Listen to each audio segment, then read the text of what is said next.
اعوذ باللہ من الشیطان الرجیم بسم اللہ الرحمن الرحیم اللہم صلی علی سیدنا مولانا محمد وعلی آل سیدنا مولانا محمد وبارک وسلم صلی علیہ بسم اللہ الرحمن الرحیم۔ آج ہم ایک نئی ویڈیو کے ساتھ حاضر ہوئے ہیں اور آج ہم بات کریں گے کہ حضرت امیر معاویہ رضی اللہ تعالیٰ عنہ کے مسئلے کو لے کے کیوں ملک پاکستان میں ایک فضا کو برآلود کیا جا رہا ہے۔ بات یہ ہے کہ اہل سنت کا عقیدہ تو یہ ہے حضرت امیر معاویہ رضی اللہ تعالیٰ عنہ کی ذات ہو یا باقی صحابہ کرام ہوں جن کا آپس میں معاملات تھے، اختلافات تھے، اہل سنت والجماعت کا عقیدہ تو یہ ہے کف لسان کا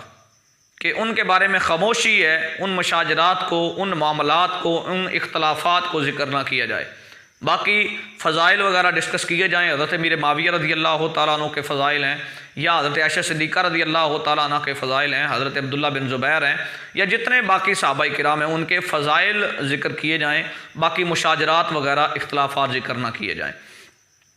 لیکن کیوں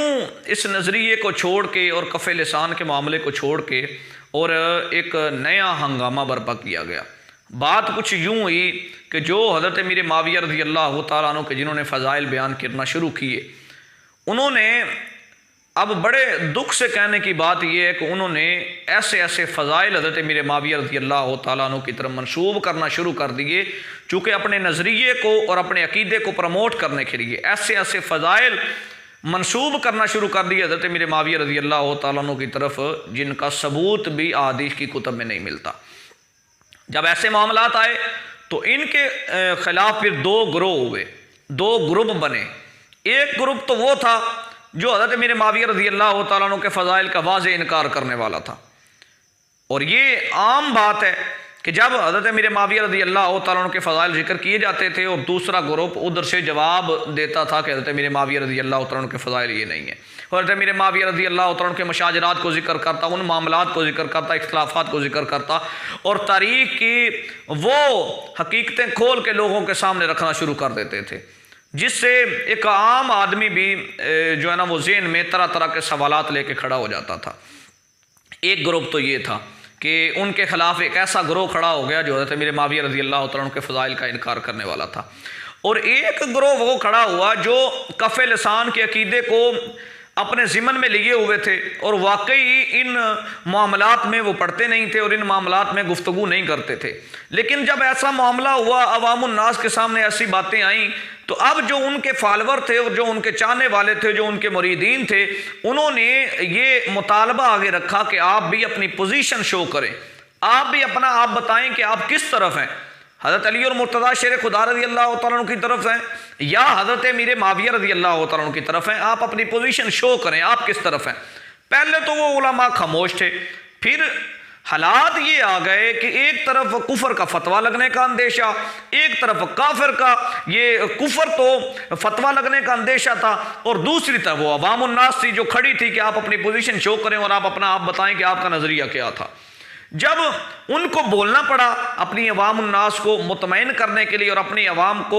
قابو میں لانے کے لیے، تو انہوں نے پھر حقیقت لوگوں کے سامنے کھول کے سامنے رکھی، اور انہوں نے صرف اور صرف حضرت امیر معاویہ رضی اللہ تعالیٰ عنہ کے ان فضائل کو سامنے رکھا جو حدیث کی کتب میں ثابت ہیں، اور پھر باقی رہ گئی مشاجرات کی بات۔ تو ظاہر سی بات ہے کہ حق حضرت علی اور مرتضیٰ شیر خدا رضی اللہ تعالیٰ عنہ کی طرف تھا، ان سارے معاملات میں حق حضرت علی اور مرتضیٰ شیر خدا رضی اللہ تعالیٰ عنہ کی طرف تھا، اور حضرت امیر معاویہ رضی اللہ تعالیٰ عنہ اس سارے معاملے میں خطا پر تھے، وہ خطا اجتہادی اس کو کہہ سکتے ہیں کہ اس معاملے میں حضرت امیر معاویہ رضی اللہ تعالیٰ عنہ خطا اجتہادی پر تھے۔ اب جب یہ معاملہ ہوا تو عوام الناس اب پھر اسی جگہ پہ کھڑی ہے اور اسی پلیٹ فارم پہ کھڑی ہے کہ جہاں پہلے تھی کہ اب کیا کریں، ہم کس طرف جائیں۔ بات یہ ہے کہ اس کے ذمہ دار وہ خود ہیں جنہوں نے عوام الناس کے ذہنوں میں ایسے سوالات پیدا کر دیے حضرت امیر معاویہ رضی اللہ تعالیٰ عنہ کے بارے میں اور صحابہ کرام کے بارے میں۔ یاد رکھیے، جس کے ساتھ رسول اللہ کی نسبت ہو جائے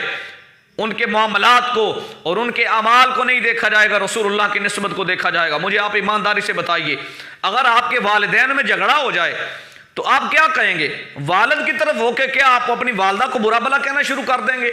یا والدہ کی طرف ہو کے اور والد کو برا بھلا کہنا شروع کر دیں گے؟ کسی ایک طرف ہو کے آپ دوسرے کو برا بھلا کہیں گے، لوگ آپ کو اچھا نہیں کہیں گے، لوگ آپ کی نسل پہ شک کریں گے۔ اور یہی بات ہے حضور نبی کریم رؤوف الرحیم کے صحابہ کے بارے میں، ان کے معاملات آپس میں تھے، ہمیں کوئی حق نہیں پہنچتا کہ ہم حضرت علی المرتضیٰ شیر خدا رضی اللہ تعالیٰ عنہ کی طرف مل کے حضرت امیر معاویہ رضی اللہ تعالیٰ عنہ کو برا بھلا کہیں، یا حضرت امیر معاویہ رضی اللہ تعالیٰ عنہ کی طرف ہو کے حضرت علی المرتضیٰ شیر خدا رضی اللہ تعالیٰ عنہ کو برا بھلا کہیں۔ سب سے بہتر بات یہ ہے، معاملے کا سلیوشن یہ ہے، اور اس معاملے سارے کا حل یہ ہے کہ خاموش ہو جائیں، اس معاملے میں زیادہ اس کو ہوا نہ دیں، زیادہ پروموٹ نہ کریں، اور صرف یہ خیال رکھیں کہ حضرت علی المرتضیٰ شیر خدا رضی اللہ تعالیٰ عنہ ہیں تو وہ بھی صحابی رسول ہیں، داماد رسول ہیں، اور حضرت امیر معاویہ رضی اللہ تعالیٰ عنہ کی بات آ جائے تو وہ بھی صحابی رسول ہیں، کاتب وحی ہیں۔ تو لہذا ان سارے معاملات کو غور کرنے کے بعد ہر انسان کو